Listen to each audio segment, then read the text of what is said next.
नमस्कार, आप देख रहे हैं विस्टार न्यूज। मैं हूं दिवाकर विक्रम सिंह।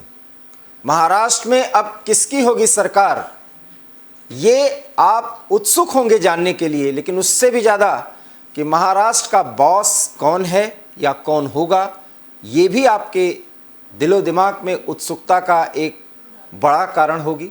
और सबसे बड़ी बात यह है कि शिवसेना का आका कौन है या कौन होगा, ये भी अब आप जानने के लिए व्यग्र होंगे। लेकिन इन सब के बीच खबर यह है कि महाराष्ट्र की सड़कों पर सिर्फ शिवसेना को इस्टेब्लिश करने के लिए जिस तल्खी की ज़रूरत बताई जा रही थी, वो तल्खी दिखाई जा रही है। और तल्खी से आगे बढ़कर अब सीधे सीधे गुंडागर्दी के स्तर पर भी बाला साहेब की विरासत को संभालने की कस्में खाई जा रही हैं। जगह जगह उन विधायकों के खिलाफ नारेबाजी किया जा रहा है, उनके पोस्टर और बैनर फाड़े जा रहे हैं, घरों पर हमले किए जा रहे हैं, जो फिलहाल उद्धव ठाकरे से बगावत करके असम के राजधानी गुवाहाटी के होटल में बैठे हुए हैं। एकनाथ शिंदे उसके कर्ता धर्ता हैं और उनकी बातचीत देवेंद्र फडणवीस जो पूर्व मुख्यमंत्री हैं, भारतीय जनता पार्टी के भावी मुख्यमंत्री के तौर पर भी आप उनको देख सकते हैं, उनसे बातचीत की जा रही है और उनसे बातचीत हो रही है। दिल्ली से भी संपर्क किया जा रहा है, लेकिन हर एक जगह सिर्फ शह और मात का खेल चल रहा है। और इसके पीछे सिर्फ अब यही साबित करने की कोशिश की जा रही है कि बाला साहब का नाम लेकर पार्टी की राजनीति और पार्टी को सत्ता में लाने का हकदार उद्धव ठाकरे होंगे या एकनाथ शिंदे हैं या होंगे। लड़ाई अब यही चल रही है। और इसी लड़ाई के बीच खबर आपको हम बहुत बड़ी ये दे रहे हैं कि अब जिन विधायकों को अपने परिवार के जान के खतरे का एहसास है, वो सीधे सीधे गुहार लगा रहे हैं उद्धव ठाकरे सरकार से कि उनकी सुरक्षा को ध्यान में रखा जाए, क्योंकि कुछ भी अगर गलत हुआ तो सारा दारोमदार और सारा दोष उद्धव ठाकरे पर ही जाएगा। क्योंकि उद्धव ठाकरे के माउथपीस और शिवसेना के फिलहाल वैचारिक प्रकोष्ठ के कर्ता धर्ता संजय राउत संसद, सड़क, विधानसभा हर जगह उन लोगों को देख लेने की बात कर रहे हैं जो उद्धव ठाकरे से बगावत कर फिलहाल बहुत आगे बढ़ चुके हैं। बहुत आगे बढ़ने का मतलब आप समझ चुके होंगे, क्योंकि उद्धव ठाकरे तमाम प्रयासों के बावजूद अब ऐसा लगता नहीं कि वो मुख्यमंत्री रह पाएंगे।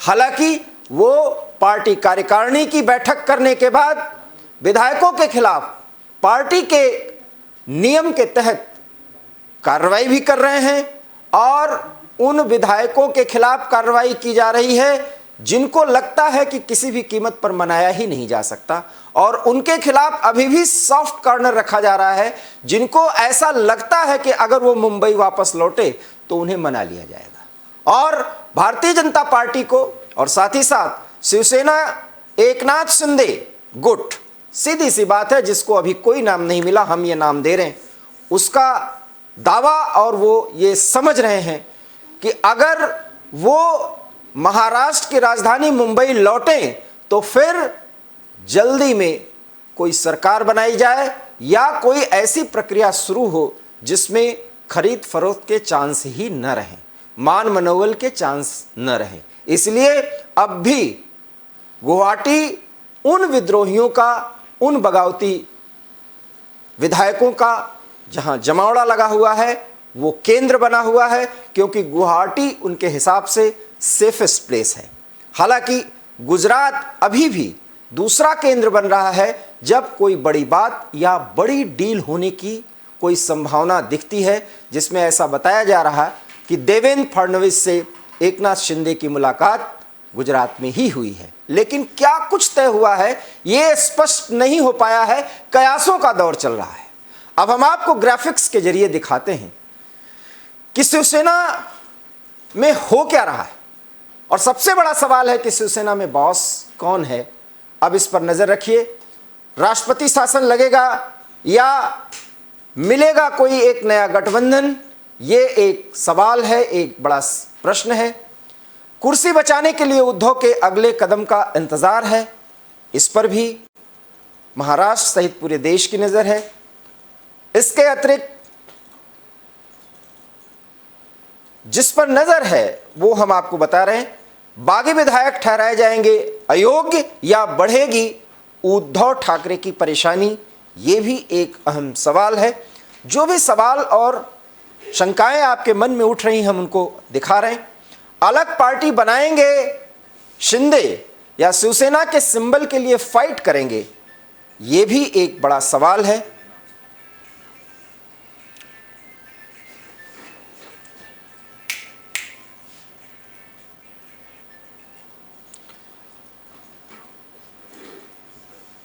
एकनाथ शिंदे बीजेपी के साथ करेंगे गठबंधन या तैयार किया है कुछ और प्लान? यह भी सवाल उठ रहा है। हालांकि इस सवाल के मायने अब लगभग ना के बराबर हैं, क्योंकि बीजेपी के बगैर कुछ हो नहीं सकता। विधानसभा का सियासी समीकरण क्या है? कुल विधायक 287 हैं और ये सब अगर फ्लोर टेस्ट हुआ तो कुल 287 विधायक हैं मौजूदा विधानसभा में महाराष्ट्र के, और बहुमत 144 है। इस आंकड़े को टच करना पड़ेगा एकनाथ शिंदे को या उद्धव ठाकरे को, क्योंकि अब ये स्थिति हुई, क्योंकि फ्लोर टेस्ट की बात अब की जा रही है। एनडीए सरकार की मौजूदा स्थिति: शिवसेना 55, एनसीपी 53, कांग्रेस 44, अन्य की संख्या 9 है। इस तरीके से ये महाविकास आघाड़ी सरकार की मौजूदा स्थिति है और इसी स्थिति को तोड़ दिया है एकनाथ शिंदे ने। बीजेपी विधायकों की संख्या 106 है। 106 बीजेपी के विधायक हैं और एकनाथ शिंदे अगर जिस गुट का उनका साथ मिला है, शिवसेना 38, निर्दलीय 9, प्रहार जनशक्ति 2, कुल 49 विधायक शिंदे के साथ हैं, जो शिंदे दावा कर रहे हैं। गुवाहाटी में बैठे हुए हैं, इतने लोगों का साथ और समर्थन है उनके साथ। 16 विधायक अयोग्य नहीं ठहराए गए तो बीजेपी और शिंदे गुट 106 और 49 अगर जोड़ दिया जाए तो 155 विधायक हो जाते हैं इस गुट के साथ, और किसी भी विश्वास मत की स्थिति में यह सरकार बहुत आसानी से चल सकती है। 16 विधायक अयोग्य नहीं ठहराए गए तो बीजेपी प्लस शिंदे गुट की नई सरकार बन जाएगी, ये स्पष्ट है। इतना इस गणित से, इस समीकरण से आप समझ सकते हैं। 16 विधायक अयोग्य ठहराए गए तो कुल विधायक 287 हैं, 16 घटा दीजिए तो 271।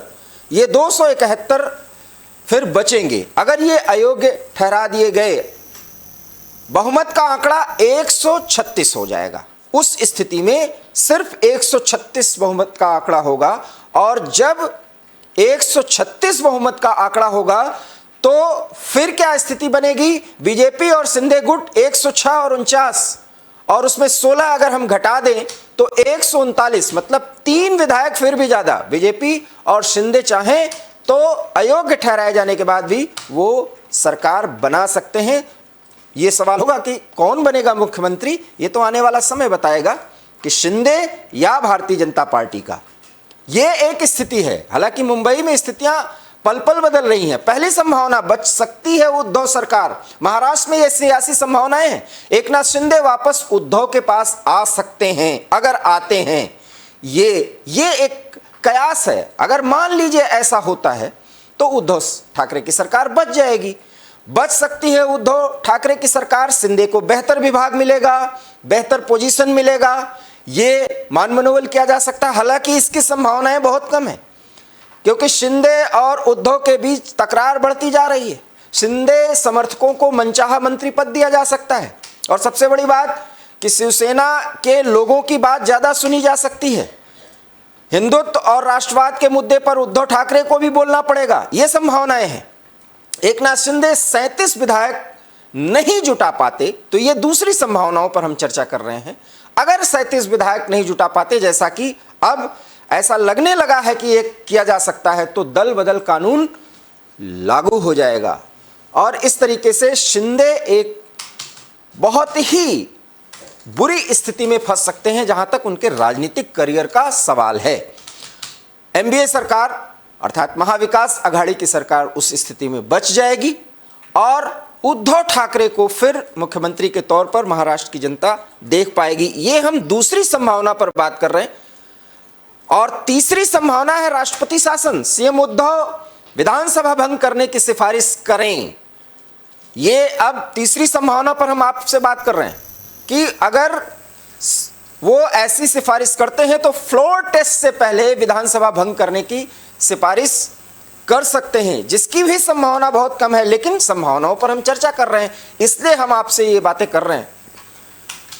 तो राष्ट्रपति शासन लगने के बाद दोबारा चुनाव होंगे। ये आप जानते हैं कि जब चुनाव होंगे तो जनता जनार्दन है, जनता तय करेगी कि कौन होगा, कौन सी पार्टी के विधायक या प्रतिनिधि चुनने हैं, ये सब जनता तय करेगी। बीजेपी प्लस शिंदे गुट की सरकार में शिंदे गुट बीजेपी को समर्थन देता है, ये चौथी संभावना पर हम आपसे बात कर रहे हैं। अगर शिंदे गुट बीजेपी को समर्थन देता है तो बीजेपी और शिंदे गुट की सरकार बनेगी। बीजेपी प्लस शिंदे गुट की सरकार में शिंदे गुट के समर्थन से बीजेपी छू लेगी बहुमत का आंकड़ा। ये हमने पहले भी बताया कि शिंदे की सरकार बनती है तो बीजेपी कैसे टच कराएगी, और बीजेपी की सरकार अगर बनती है तो शिंदे किस तरह से सहयोग करते हैं। तो इन सारी संभावनाओं पर आप देख चुके हैं कि हमने किस तरह से चर्चा की, और इसी बीच जिन संभावनाओं पर हमने बात की उससे आगे हम ये जरूर आपसे बताना चाहेंगे कि इन सारी संभावनाओं पर फिलहाल महाराष्ट्र और मुंबई में जो सूरत हाल है, जो वस्तु स्थिति है, वो ये है कि एक तरफ उद्धव ठाकरे शिवसेना के सांसदों, कार्यकारिणी के सदस्यों और हर जिले के शिवसेना प्रमुखों और कार्यकर्ताओं के साथ बेहतर संपर्क कायम करने में सफल बताए जा रहे हैं, और उनके साथ जो ताकत सड़कों पर दिख रही है वो शिंदे गुट के बागी विधायकों के, जहां से भी जो विधायक हैं, उनसे ज्यादा प्रभावी तौर पर दिख रही है। ये एक बात है, और इसी कारण से संजय राउत बार बार ये ऐलान कर रहे हैं कि अगर ताकत है तो गुवाहाटी नहीं चौपाटी आइए, अर्थात मुंबई आइए। जुहू चौपाटी का नाम आपने सुना होगा, तो इन्होंने तुकबंदी करके बोला है कि गुवाहाटी नहीं चौपाटी आइए और यहां निपट लीजिए। अब भाषा ये हो गई, अभी कुछ दिन पहले तक मान मनोबल था, अब भाषा तल्ख हो रही है, और तल्ख भाषा के आगे अब लाठी डंडे, और आगे हो सकता है कि जूतम पैजार की स्थिति भी सदन में हो जाए। इसलिए फ्लोर टेस्ट की स्थिति आई तो उस संभावनाओं पर भी सरकार विचार करेगी। कि केंद्र सरकार पूरी तरह से एक्टिव मोड में आ गई है, क्योंकि गृह मंत्रालय ये मान रहा है कि अब बागी विधायकों को या उनके परिवार को सुरक्षा के लिए वाई कैटेगरी की सुरक्षा उनको दी जाएगी, अर्थात सीआईएसएफ के जवान या केंद्रीय सुरक्षा बल अर्थात अर्धसैनिक बलों के जवान उनके साथ तैनात किए जा सकते हैं। और गुवाहाटी से लेकर के मुंबई तक जो भी सदन की कार्रवाई हो या कोई और प्रक्रिया हो, उस प्रक्रिया से वो गुजरते हैं तो उनको सुरक्षा दी जाएगी। इसका मतलब तय है और साफ है कि भारतीय जनता पार्टी मुंबई इकाई पूरी तरह से शिंदे गुट के साथ आ चुकी है, और वो सब कुछ अब सामने दिखने लगा है। और दूसरी तरफ शरद पवार और कांग्रेस से मिले समर्थन से उद्धव ठाकरे फिलहाल अपने पार्टी की आंतरिक स्थिति को, अपनी स्थिति को और अपने पुत्र की स्थिति को मजबूत करते हुए कार्यकर्ताओं और सेकंड लाइनअप जो शिवसेना का है उसके साथ संपर्क बढ़ा रहे हैं, और उसमें उनको सफलता मिलती नजर आ रही है। इसलिए अयोग्य ठहराए गए विधायकों के अतिरिक्त और बड़ी कार्रवाई उन बागी विधायकों को या उनके खिलाफ की जानी है, ऐसी भी सूचना है। और इस सूचना के तहत हम आपको ये बताते चलें कि फिलहाल एकनाथ शिंदे पूरी तरीके से भारतीय जनता पार्टी के संपर्क में है और कानूनी राय के मुताबिक वो काम कर रहे हैं, लेकिन अभी बागी विधायकों की स्थिति ऐसी नहीं बन पाई है कि वो एक साथ मुंबई लौटें। और मुंबई कब वो लौटेंगे और आगे क्या स्थिति होगी, इसी पर सब कुछ निर्भर करेगा। लेकिन फिलहाल मुंबई लौटने से पहले संजय राउत और उद्धव ठाकरे प्रत्यक्ष या परोक्ष रूप से जिस अंदाज में चेतावनी दे रहे हैं, लगता तो यही है कि अब सड़कों पर दिखेगी शिवसेना वर्सेस शिवसेना की लड़ाई, और इस वर्चस्व की लड़ाई में ठाकरे का पुत्र होने के नाते उद्धव ठाकरे को फिलहाल बढ़त मिलती दिख रही है।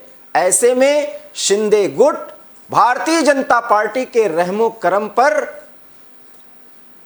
वजूद में रहने के लिए मजबूर हो सकता है, या जिस संभावना की हमने चर्चा की वो संभावना कि कोई मान मनोबल हो। हालांकि एकनाथ शिंदे के साथ कोई मान मनोबल होगा ऐसा तो नहीं लगता, लेकिन भारतीय राजनीति में विशेष करके जब ये और इस तरह की परिस्थितियां आती हैं तो सब कुछ संभव हो जाता है, और यही होता है वो मैनेजमेंट जिसमें फिलहाल जुटे हुए हैं शरद पवार, उद्धव ठाकरे, कांग्रेस के कुछ बड़े नेता, इधर भारतीय जनता पार्टी और गुवाहाटी में बैठे हुए एकनाथ शिंदे और कुछ अन्य लोग। लेकिन कुल मिलाकर के महाराष्ट्र की राजनीति में जो आया था भूचाल, वहां पर अविश्वास और एक दूसरे के प्रति आगे बढ़ जाने की होड़ में किस तरीके का षड्यंत्र चल रहा है, ये महाराष्ट्र की जनता ही नहीं पूरा देश देख रहा है। और इसके प्रति जो भाव बन रहा है वो ये कि सत्ता पाने के लिए, सत्ता बचाने के लिए, सत्ता पर ग्रहण लगाने के लिए कोई कुछ भी कर सकता है, क्योंकि हमाम में अब आगे आप समझ सकते हैं वो क्या वाक्य हो सकता है। इसी के साथ हमको इस विशेष प्रस्तुति में इजाजत दीजिए, लेकिन देखते रहिए एवी स्टार न्यूज़, क्योंकि यहाँ खबरों का सिलसिला कभी नहीं थमता। फिलहाल दीजिए इजाजत, नमस्कार।